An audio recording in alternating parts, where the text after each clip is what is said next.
In this week's vlog, we are trying tambour embroidery, which has been a technique on my mind ever since I started embroidering 2 years ago. There were a lot of fallen soldiers, beads flying everywhere, and I had to remind myself to blink.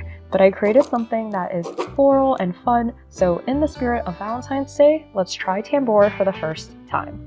Tambour means drum in French, and in order to do tambour embroidery, you first have to stretch your material. Usually it is some type of organza or tulle or netting, and you stretch it really tightly into your slate frame or hoop.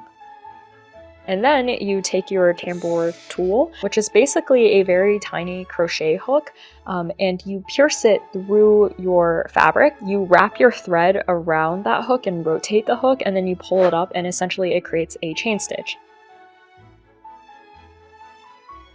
The first step was to practice with a sampler, which basically meant practicing making chain stitches and changing directions over and over and over again. Once I finally started feeling comfortable with that, then I began adding on beads and sequins. With tambour, you can get pretty creative with the embellishments that you use. For example, the Venus Dior dress is beaded using feather-shaped paillettes. I also wanted to get a feel for what different threads might feel like, so I tried out embroidery floss, metallic thread, and just my normal Gutermann sewing thread. I didn't tie it enough, so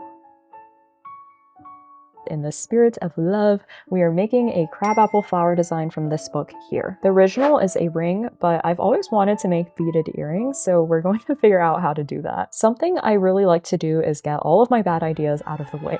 So I call this my Frankenstein flower. This is so fugly, but Frankenstein flower was needed because it helped me figure out that I needed my couching stitches on the wiring to be a lot closer, the scale of the flower to be much smaller, and that I wanted to go with the pink embroidery floss, pink metallic thread, and pink beads. This wouldn't be one of my vlogs if I don't include a little bit of the history behind the technique. So from all the research I've done, tambour embroidery has its roots in the Chinese chain stitch and also Ari work from India, which developed during the Mughal period. Although it's sort of unclear how it spread, it eventually spread to Europe in the mid-17th century and became very popular during that time. And it especially became popular in this French town called Lunéville, and oftentimes you'll actually hear Lunéville and tambour be used interchangeably to describe the same technique.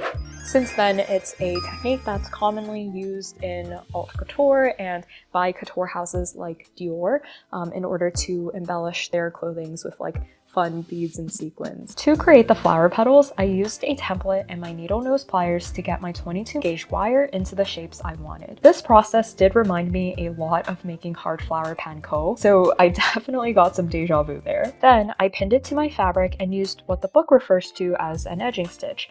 I like to call it a couching stitch to secure it down. And I did this twice. You can see how slow I am because it literally started getting dark.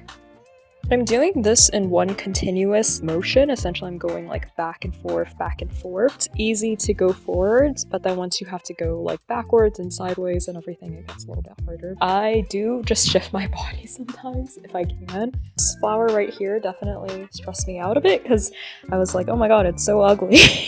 But you know, I think this could actually look really cute as a pair of earrings. And if it doesn't, we will turn it into a magnet. We will just redirect and do something else with it. The second flower did go by so much quicker, and by this time I felt like I was getting the hang of it. What I like about this project is it lets you test out the technique on a very small surface area. So if I didn't like how I went about one petal, I could easily change up my approach for the next petal. Finally, I trimmed the petals along the couching stitch and then stitched it to a piece of felt in a flower-like orientation.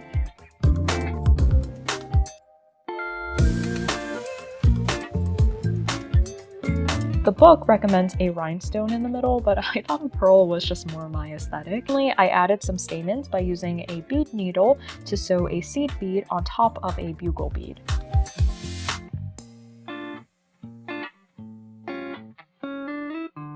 I really like both of them for different reasons. This one's like more classy, and then this one's more like fun and girly, and I love dangling earrings. I mean, come on, look at that little heart. This one's gonna be extra special for me, and I'm definitely gonna wear these.